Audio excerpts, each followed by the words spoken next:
De alguna manera, las personas que votaron que ya desaparezca esto se sintieron frustradas, porque obviamente la mayoría dijo que eso ya desaparezca y sin embargo se mantiene. No sé hasta qué punto el criterio o la experiencia en Cataluña podría servir como de referencia aquí. Bueno, cuando fue la consulta aquí en Ecuador, yo ese año vine 2 o 3 veces porque realmente estaba muy emocionado con lo que estaba pasando. Claro, porque jamás se hubiera pensado que una pregunta de esa naturaleza estuviese incluida dentro de una consulta a nivel nacional. Exactamente. Yo en ese sentido sí que es abierto mi apoyo y mi felicitación al presidente de Ecuador, Rafael Correa, por haber decidido que esa pregunta era una de las 10. Realmente fue muy emocionante que eso sucediera. Pero por otra parte, en contrapartida, creo que ha sido un insulto a la inteligencia de los quiteños y quiteñas, un insulto a la democracia, lo que ha decidido el Consejo de Quito, porque en ningún momento se preguntó si se tenía que reformar la corrida de toros, se preguntó si se tenía que prohibir, y además que el fin sigue siendo la muerte del animal. Por lo cual, verdaderamente me parece insultante en todos los sentidos. Yo pienso realmente que lo que se ha hecho es de un grado de corrupción inaudito, y que ha quedado demostrado justamente en un asunto que para algunos diputados, para algunos concejales, para un intendente es banal, el asunto de los animales, pero sin embargo un asunto tan banal ha dejado de manifiesto una corrupción tan profunda, ¿no? Y no me estoy refiriendo a la corrupción probablemente económica, claro, sino a la corrupción ideológica, a la corrupción ética, exactamente, a la corrupción de la democracia, que quizás sea más grave que una corrupción económica, que un soborno, claro, una cosa por el estilo. De los 14, 2 estuvieron a favor de lo que dijo la mayoría, porque sí, de ahí el resto de concejales votó que continúen. Imagínese usted, yo creo que no lo había analizado desde ese punto de vista, qué interesante, ¿no? Realmente cómo estamos mostrando que la miopía política en algunos lugares está llegando al punto de que las proporciones políticas son exactamente contrarias a las proporciones ciudadanas. Entonces realmente hay representación política hoy por hoy en el Consejo de Quito. Muy probablemente la respuesta sea que no, ¿no? Entonces sí, yo la verdad es que pienso que aquí se tendría que haber trabajado de otra manera. En todo caso el Consejo se podría haber preocupado de cómo negociar con la empresa para generar una reconversión, para que no haya problemas económicos. Yo no tengo ningún odio, si se puede decir, como si a veces la gente cree que los antitaurinos odiamos. No odiamos absolutamente a nadie. Los toreros, los organizadores de fiestas taurinas tenían un negocio legal y lo pueden seguir teniendo mientras la ley así lo permita, pero también tienen que entender que cuando la ley no lo permita tendrán que reconvertir sus empresas, como tantos otros han reconvertido sus empresas en la historia de la humanidad. Es como si nosotros hubiéramos dicho no, que no salgan las computadoras porque el señor Olivetti va a tener que echar a 300 personas a la calle por las máquinas de escribir, ¿no? Verdaderamente hubiera sido una locura que no hubiéramos tenido un progreso tecnológico por el hecho de que un señor tuviera 300 puestos de trabajo. Bueno, en este caso es una locura que no demos un paso adelante en el progreso moral porque se generen 20 o 30 puestos de trabajo que más no se generan en una plaza de toro de Quito, ¿no? Entonces, imagínense eso. Pero además tenemos en Cataluña un caso muy importante y ojalá nos estén escuchando gente del sector político en este momento para que tomen nota, ¿no? En el 2011 en Barcelona tuvimos funcionando 2 plazas de toros. Yeah. Una trabajaba como plaza de toros, haciendo corridas de toros. Y otra plaza estaba reconvertida en un centro comercial, en un mall. Hay que hacer los números de cuántas horas de trabajo generó una y la otra. La plaza de toros que trabajó haciendo corrida de toros generó 2.500 horas de trabajo directas en un año. La otra generó 850.000 horas de trabajo directas en un año. O sea, realmente pienso yo que más que plantearnos el hecho de que perderíamos puestos de trabajo, muy por el contrario, hoy por hoy las plazas de toros son un gran sacrificio para algunas ciudades en lo que respecta a puestos de trabajo y horas de trabajo, porque están muy bien ubicadas generalmente, están en zonas muy buenas. Sí. Ahora, Leonardo, la semana pasada tuvimos la oportunidad de conmemorar o celebrar el Día Mundial de los Animales, que fue el 4 de octubre, ¿no? Entonces, vemos con mucha satisfacción que en el país existe una visión diferente. Porque, ¿qué es lo que pasaba antes?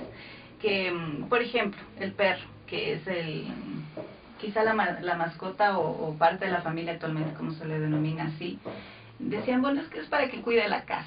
El gato para que no hayan ratones y ese tipo de cosas, ¿no? Entonces, Ventajosamente ahora la situación es distinta, se ve desde otra óptica, ahora es parte de la familia, es un miembro de la familia y eso nos produce muchísima satisfacción, porque no era fácil, o sea, hay que reconocer también, como siempre lo decimos aquí, porque este asunto de los animales lo tratamos constantemente, entonces hay muchas personas que no les gustan los animales y esa es una posición muy personal y respetable, claro, porque hay tendencias y gustos para todo, pero ventajosamente vemos que la mayoría de personas está como muy inclinada a esto de vigilar que existan muchas más situaciones y consideraciones para los animales, ¿no? Entonces, por ejemplo, actualmente se trabajó muchísimo en una ordenanza que es la ordenanza 48, que por primera vez existe aquí en Quito, o sea, jamás se había topado este asunto.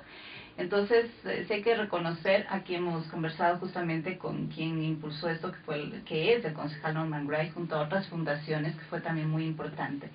Entonces, eso hace ver que existe ya un inicio de algo que puede ser mucho más grande en beneficio de los animales. Entonces, también tenemos entendido que en la asamblea, aquí en Ecuador, está ya una propuesta de ley para aprobar esto del bienestar animal. ¿Qué piensa Leonardo al respecto?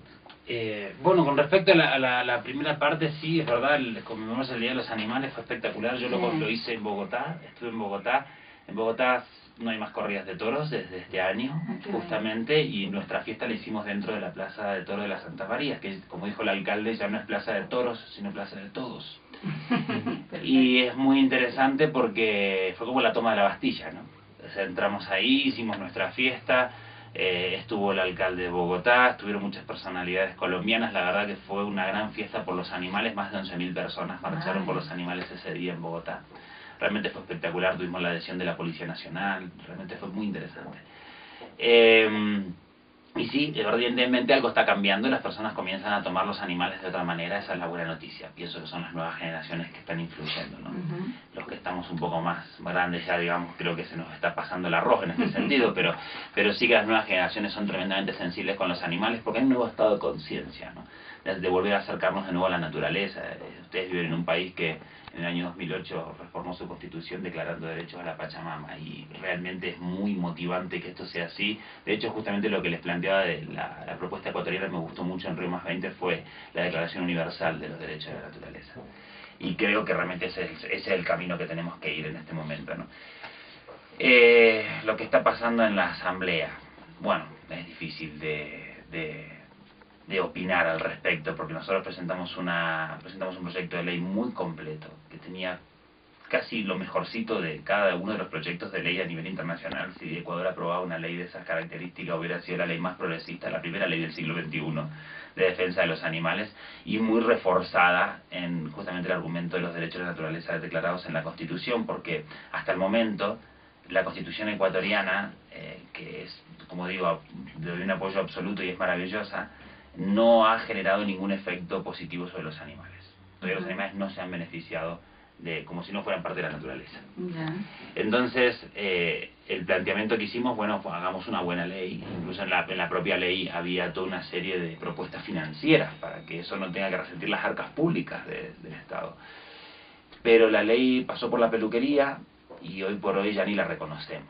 Hoy por hoy ya prácticamente no queda, yo creo que si tuviera que poner un porcentaje, no sé si queda el 2% o el 3% de lo que se presentó inicialmente.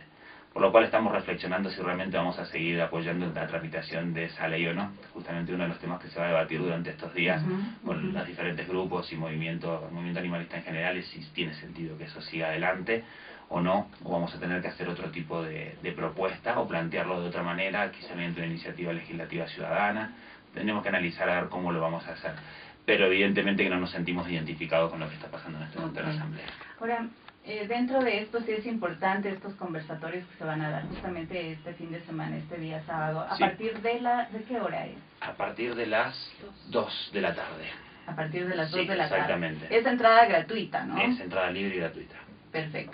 Me imagino que la expectativa debe ser muy grande, porque el interés ventajosamente en este tema es bastante amplio, extenso. Sí, creo ya incluso que tenemos casi el aforo confirmado, el aforo total del lugar, que son 200 personas, creo que ya está casi todo confirmado. Sí, evidentemente hay una expectación muy grande. El movimiento animalista ecuatoriano es maravilloso, o sea, hay muchísima gente muy activa, muy comprometida con la causa. En general la sociedad ecuatoriana es muy sensible con los animales, uno se da cuenta cuando habla con la gente y es raro encontrarse a alguien que te diga que a los perros todavía se los puede seguir mutilando, agarrando a patadas, pero sin embargo la ley ecuatoriana sí lo permite. Mucha gente no sabe que hoy quemar un perro con ácido o con fuego está permitido, o que se los puede violar, o que se los puede mutilar, o que se los puede matar a palazos, o cosas por el estilo. Nadie está de acuerdo con eso, sin embargo parece ser que la ley sí, ¿no?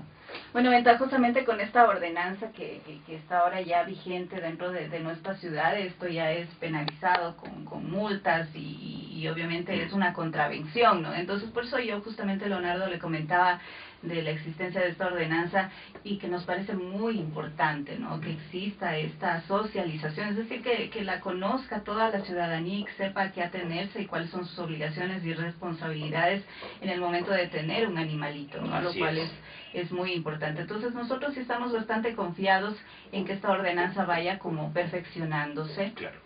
Que a través de conversatorios, reuniones, etcétera, etcétera, se vaya pues puliendo mucho más. Entonces, este tipo de situaciones sí nos parece bastante importantes y sobre todo el hecho de ir concienciando a la gente, ¿no? Del respeto y sobre todo creemos que lo importante y las bases están en la educación y el buen ejemplo, en los niños, por ejemplo, trabajar en ellos, porque usted hablaba de las nuevas generaciones. Entonces parece ser que las nuevas generaciones sí están despertando o creciendo con un sentido de respeto y eso nos parece positivo también. Y se lo tenemos que permitir, ¿no?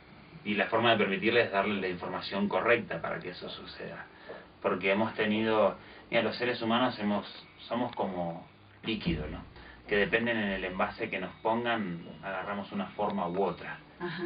Y yo pienso que aquí lo que necesitamos es cambiar el envase, cambiar la sociedad para que las nuevas generaciones crezcan en mundos más pacíficos, en mundos más compasivos, más respetuosos con todas las formas de vida. No, prácticamente lo que estamos haciendo con los animales hoy en día no es otra cosa que una inercia de malas costumbres. Exacto. Con respecto a ellos. La mala costumbre de haber pensado históricamente por la teoría cartesiana de que los animales son máquinas animadas, son cosas. Y la ciencia ha contravenido ese pensamiento, ¿no? La ciencia ha explicado que realmente los animales no son cosas, que tienen cerebro. Exacto. Y al tener cerebro pueden sufrir, igual que nosotros. O sea, tenemos diferencias con los animales, es evidente, pero tenemos muchas similitudes. Y el sufrimiento es una de ellas. O sea, cualquier persona tiene que pensar que cualquier animal, sea el que sea, que tenga un cerebro, puede sufrir igual que él. Por lo cual tenemos que ponernos en el lugar del animal y pensar Pero la si lo que le diferencia es que hacemos ellos es no pueden correcto. expresarse verbalmente. No podemos entenderlos. Ese es el punto. Hay muchos. El otro día justamente conocí una persona que está interpretando el sonido de las ballenas y tienen un lenguaje.